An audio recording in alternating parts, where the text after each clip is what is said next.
Bien-aimés, chers frères et sœurs, nous continuons notre montée vers Jérusalem, comme il a dit le pape François dans la lettre de Carême 2021. Nous montons vers Jérusalem. C'est un chemin de conversion de tous les jours et de tous les instants. C'est en permanence que le Seigneur nous appelle. Révélez à moi de tout votre cœur. Convertissez-vous et croyez à la bonne nouvelle. Chaque année, le temps de Carême nous rappelle l'impérieux devoir de nous convertir à l'Évangile. La première lecture que nous voulons écouter est tirée du livre des Chroniques. Elle nous rappelle que le peuple d'Israël multipliait les infidélités en imitant les sacrilèges des nations païennes. Et ce constat est toujours actuel. Nous vivons dans un monde imprégné par l'ignorance et l'incroyance. Nos idoles d'aujourd'hui, nous les connaissons bien. Vous voyez les événements que nous avons vécus tout récemment. Quand vous écoutiez les gens disent ça, nous n'avons jamais vu. Ça, nous n'avons jamais vu. Ce qui s'est passé, nous ne connaissons pas ça. Évidemment, aujourd'hui, grâce aux réseaux sociaux, les gens oublient tout. Vous pensez que les enfants qui ont le téléphone, ils ne voient pas ce qui se passe ailleurs. Quand ils peuvent nous, ils font pas ça. C'est-à-dire, si tu fais un petit bruit, eux aussi vont faire de l'autre côté là-bas. Donc, ils savent éviter. Ils ont vu comment on casse les magasins dans certains pays. Alors, ils ont pu regarder, ils ont bien visionné les vidéos ailleurs. Et ils ont fait. Nous, on n'a jamais vu ça. Nous, on n'a jamais vu. Les gens, tout le monde va voir ça. Évidemment, c'est comme ça que ça se passe. Le peuple d'Israël s'est mis à imiter les nations païennes. Ils ont commencé à regarder ce que les autres faisaient. Vous vous rappelez qu'à un moment donné, ils n'avaient pas de roi. Ils ne connaissaient pas ce qu'on appelle un roi. Ils avaient les prophètes avec eux, ils avaient les prêtres. Et ils ont commencé à casser les droits aux autres. Ils ont dit non, nous aussi, on veut avoir un roi comme les autres peuples. Nous aussi, il nous faut un roi. C'est-à-dire, on va copier les autres. C'est que les autres rois, nous aussi, on veut avoir un roi. Et quand ils ont eu un roi, ils ont eu ce qu'on appelle un roi. Un dictateur. Parce que le roi, c'est roi. Il n'y a pas un roi des choses, il y a un roi, c'est roi. Il faut se soumettre au roi. Et c'est ce qu'ils ont eu. À la fin, ils ont dit non, nous on veut que Dieu règne sur nous. On ne veut plus le roi. On veut soit Dieu lui-même. Dieu lui-même qui a régné sur nous. Bien-aimés, chers frères et sœurs, nous vivons dans un monde imprégné par l'ignorance et l'incroyance. Nos idoles d'aujourd'hui, nous les connaissons bien, c'est l'argent qui est le roi. La course au profit, le désir de paraître. Nous ignorons que Dieu nous a donné ce monde pour que nous y vivions ensemble comme des frères et sœurs. Au lieu de cela, nous assistons à la montée de la violence, à la montée du népotisme, à la montée de l'exclusion qui est devenue monnaie courante, à la montée même du racisme. Chaque jour, nous sommes horrifiés par les souffrances causées par les guerres. Il y a de quoi être épouvanté par toutes ces images de mort. En même temps, le carême aussi nous donne l'opportunité de nous remettre en cause. C'est pour cela que dans le psaume, il est dit, ils sont allés s'asseoir au bord du fleuve de Babylone. Ils sont allés s'asseoir au bord du fleuve. Ils réfléchissaient déjà. Ils sont mis à réfléchir, le peuple d'Israël. Parce que 50 ans durant, ils vivaient cette déportation. Ils se sont posés des questions. Qu'est-ce qui ne va pas? Après, ils se sont rappelés tout ce que Dieu leur avait dit. Ils ont dit, Seigneur, nous n'allons pas te trahir. Suscite quelqu'un pour nous faire sortir d'ici. Nous te promettons que dorénavant, nous serons corrects. Nous allons bien nous comporter. Et même que nous avons refusé de chanter des chants de leur pays. Nous n'avons jamais voulu chanter les chants de leur pays. Même quand ils nous demandaient de chanter des chants, nous avons refusé, nous avons dit, si je chante un de leurs chants, que ma tante se voit à mon palais. Nous avons tout fait pour revenir à toi et être fidèles. Et c'est ainsi qu'à la fin du texte, vous allez voir que Dieu va susciter Cyrus, un autre roi perse païen, pour lui dire, hé, retournez chez vous. Allez-y chez vous, c'est fini. Votre souffrance est terminée. Le dit de Cyrus, le prêtre Esdras va proclamer. Allez-y, retournez. C'est là qu'il viendra leur joie. Enfin, nous sommes libres. Dieu a entendu notre prière. Donc le temps du carême, c'est aussi l'opportunité pour se remettre en cause. Dieu nous donne son amour de façon généreuse, d'une manière généreuse. Même quand la situation semble désespérée, il intervient pour nous offrir le salut et la joie. Le second livre des Chroniques nous montre toute la générosité et la patience de Dieu. Il ne cesse de nous envoyer des messagers pour nous indiquer le vrai chemin de la conversion. Un païen, Cyrus, le prêtre Esdras. C'est à ce prix que nous trouverons la paix et la joie. S'il agit ici, c'est parce qu'il aime son peuple. Il nous aime. Je ne veux pas la mort du pécheur ou du zéleux, mais qu'ils se convertissent et qu'ils vivent. Qu'ils se convertissent et qu'ils vivent. Vous voyez, Dieu est patient. Il attend notre conversion. Il faut toujours prier pour la conversion des uns et des autres. Il faut prier pour la conversion des uns et des autres. Voilà un appel auquel nous sommes invités à répondre de toute urgence. Quand nous voyons des situations, il faut commencer à prier. Il faut prier pour que les gens se convertissent.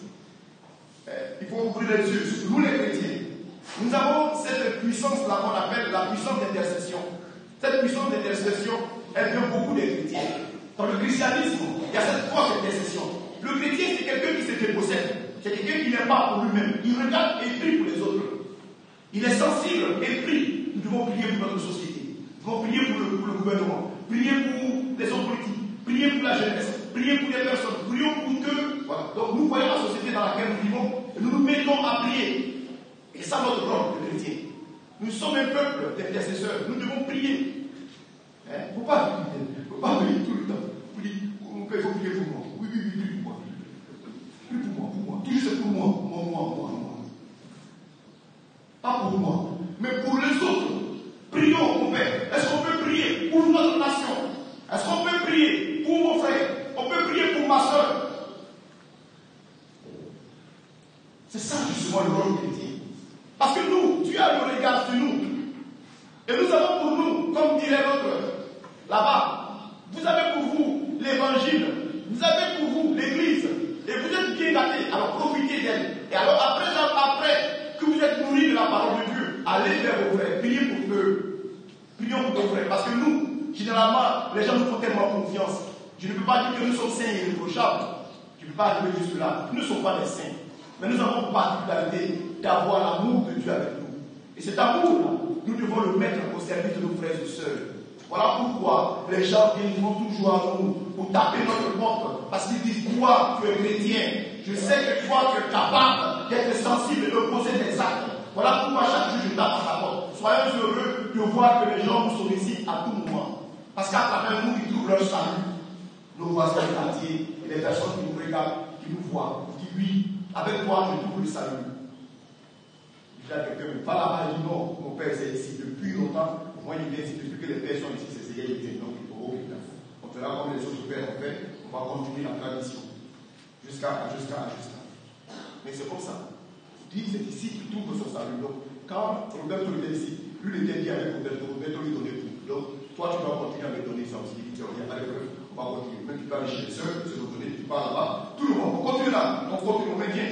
Évidemment, il a raison. On peut s'arrêter, on va pas s'arrêter, on va continuer. Continuons comme ça. Parce qu'il dit, c'est chez nous, qu'il trouve son salut. Et qu'il trouve son salut avec nous. Et c'est bon comme ça. Le chrétien a ce devoir d'intercession. Nous devons aider. Médiateur. Chrétien médiateur. Aider les autres. Dans la seconde lecture, l'apôtre Paul insiste précisément sur cette bonne nouvelle. Dieu est riche en miséricorde. À cause de notre amour dont il nous a aimés, nous qui étions morts par suite de nos fautes, il nous a fait revivre avec le Christ. Voilà cette bonne nouvelle qui nous est annoncée tout au long du carême. Dieu est amour. Il nous aime tous de l'amour passionné. Mais rien ne sera possible sans notre réponse personnelle. Dieu fait sans cesse de briller pas vers nous. Son grand projet, c'est de rassembler toute l'humanité en Jésus-Christ mort et ressuscité. C'est pour cette raison que Paul annonce l'évangile aux Juifs et aux païens. Aux Juifs, aux païens, c'est-à-dire ceux qui ont du mal encore à accepter Jésus. Et nous-mêmes, nous sommes envoyés pour témoigner de cette bonne nouvelle dans notre monde d'aujourd'hui. Notre mission n'est pas de le convertir notre monde, notre mission, ce n'est pas de convertir notre monde, mais de dire et de témoigner de la foi qui nous anime. C'est ce que je disais tout à l'heure.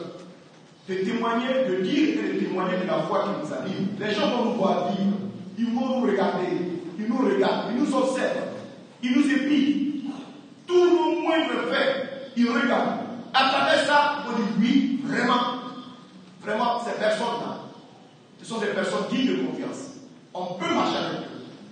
Mais si tu vas ouvrir ta bouche pour parler aux gens, pendant que toi-même, tu as autre chose, quand là, cela sera une mécanique.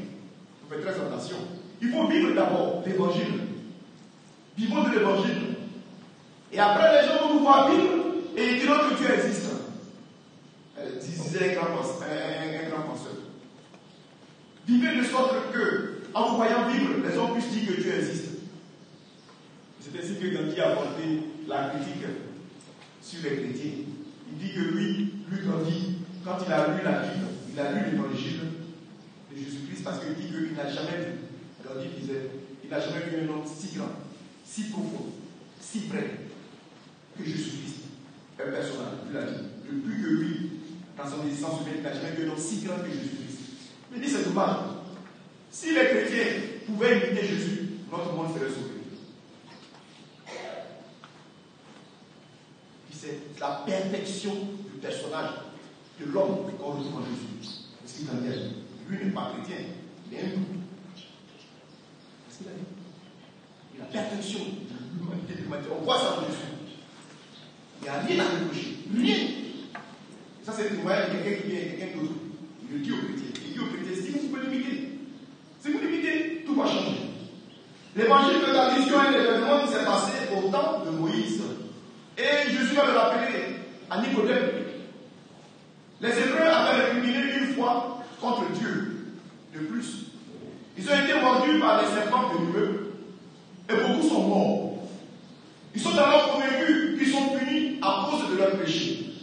Ils vont demander à Moïse d'intercéder auprès de Dieu. Moïse intercède auprès de Dieu. Moïse va fabriquer un serpent de bronze. Il va fabriquer un serpent de bronze. Et l'adresser au sommet de marbre. Celui qui va regarder le serpent de bronze sera sauvé de la morsure des serpents. Ici, il ne s'agissait pas de magie, d'une magie, mais d'un acte de foi au Dieu unique. Dans le langage de la Bible, le verbe regarder signifie adorer. Regarder, adorer. C'est-à-dire, quand vous avez regardé, ça veut dire que vous faites une adoration au Dieu unique. En regardant le serpent de bronze, c'est Dieu qui l'adorait. C'est Dieu qui adorait. C'est-à-dire, lui, il est plus fort que le serpent qui vous pique. Les serpents qui vous piquent. Et c'est vers lui que vous devez regarder. Et c'est en ce moment-là qu'ils ont commencé à comprendre qu'ils ont vraiment un Dieu unique qui les aime.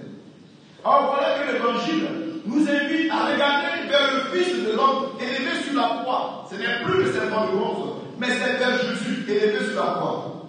Nous nous tournons vers lui, car la croix est la manifestation la plus grande de l'amour de Dieu. La croix est la manifestation la plus grande de l'amour de Dieu.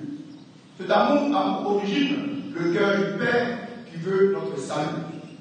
Il ne s'agit pas du salut de quelques-uns, mais de tous, de toute l'humanité. Car Jésus est mort sur la croix pour sauver l'humanité tout entière. C'est là tout l'enjeu du carême. C'est là tout l'enjeu du carême, bien aimés, chers frères et sœurs. Nous devons lever les yeux vers le Seigneur, alors que souvent nous regardons ailleurs. On nous demande de lever les yeux vers le Seigneur et nous regardons ailleurs. Dans un épisode de sa vie, Don Bosco, quand maman Marguerite se plaignait, il dit à Don Bosco, tu es allé ramasser des enfants, je suis venu du village avec toutes mes casseroles, mes robes, ma lingerie, mes nappes et tout. Et les enfants, chaque matin qu'ils sortaient de la maison, ils volaient tout. Ils ont dépouillé la pauvre vieille et n'avaient plus rien. Je dis, Don Bosco, c'est quoi ça? J'ai tout perdu. Don Bosco dit, regarde la croix. À cette fois qu'il regarde la croix. Lève les yeux vers celui qui est crucifié, tu comprendras. C'est ainsi qu'elle a compris. Elle a continué avec lui. Et l'œuvre est là aujourd'hui. Bien-aimés, chers frères et sœurs, ne regardons pas ailleurs. Ne regardons pas nos intérêts. Ne regardons la croix. Regardons le Seigneur. La croix dressée pour nous. C'est là que se trouve notre salut. Et adorons cette croix. Et c'est ça le temps de carême. C'est un temps pour revenir à Dieu. Se référer à Dieu. Et Jésus nous dit qu'il est la lumière véritable. Il y a des gens qui n'aiment pas la lumière. Dans une maison, c'est un épisode vraiment drastique, un peu vilain, mais des gens, il y a des jeunes qui ont coupé l'électricité pour frapper leur supérieur dans le noir.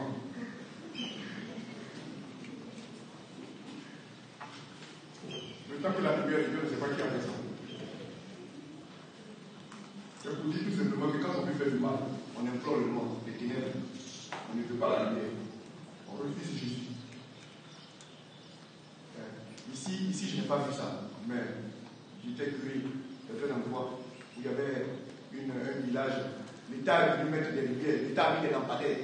Vous savez qu'une des courses qu'il faut nous pouvoir là-bas, chacun dit j'ai éclairé 400 villages, j'ai éclairé 200 villages dans les bilans. Il faut l'éclairage public et les éclairages dans les villages. Donc ils ont mis la lumière dans ces villages. Et qu'est-ce qu'ils ont fait?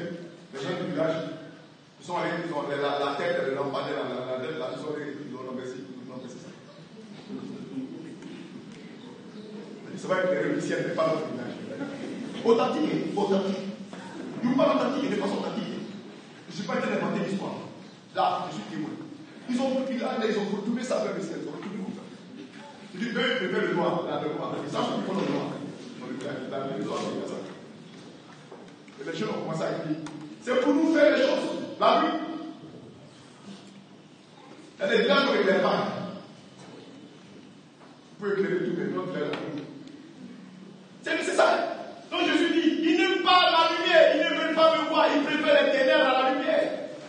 Il préfère les ténèbres à la lumière, les ténèbres. Les gens qui aiment les ténèbres, la lumière, il ne veut pas. Quand tout est clair, le désordre, dans le désordre, il faut le désordre. Or Jésus est venu pour la paix, pour apporter la lumière, la tranquillité, l'amour, la sérénité. Et nous devons implorer le Seigneur. C'est pour cela que je dis souvent que l'histoire de l'humanité, l'histoire de notre humanité est liée à l'histoire du christianisme, le christianisme en tant que tel. Souvent on fait des discussions entre nous, ça arrive entre nous, des discussions où les gens disent que avant les derniers, c'est parce que les chrétiens sont devenus comme ça, que le Christ est venu. Mais nous savons ce que le Christ a apporté. À cause du christianisme, on va aller voir aujourd'hui les dispensaires, les premiers dispensaires, les premières écoles, les conditions, le modernisme, les intellectuels, tous ces grands intellectuels qui ont été formés dans les écoles catholiques. Tout ça, c'est la forme de l'Église. La sérénité, la paix. Le pape qui va en Irak, là où beaucoup d'autres ne peuvent pas partir. Le pape, il va en Israël, il va en Irak. Les chrétiens ne vont pas, parce qu'ils se mettent au milieu de ceux qui se battent. Nous sommes là pour apporter la tâche de Dieu. Et nous devons en être fiers. C'est juste. Les autres ne peuvent pas. Il y a des gens qui ne peuvent pas aller en Irak.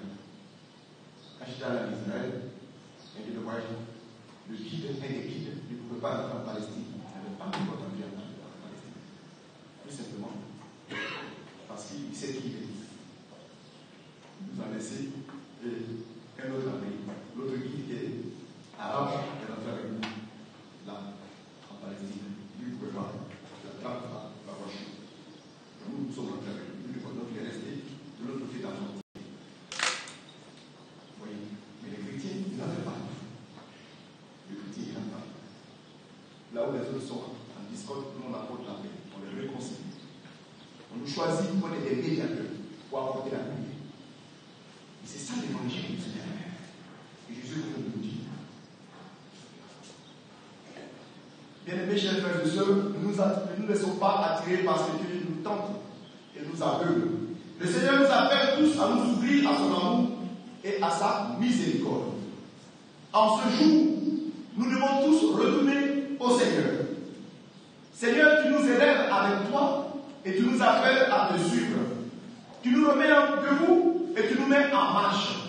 Alors nous implorons ta miséricorde. Entraîne-nous à ta suite pour que nous aidions jusqu'au bout. Entraîne-nous là où tu veux que nous allions. Parce que tu es le seul Dieu capable de maintenir une lumière en nous. Toi qui dirais maintenant et pour les siècles des siècles. Amen.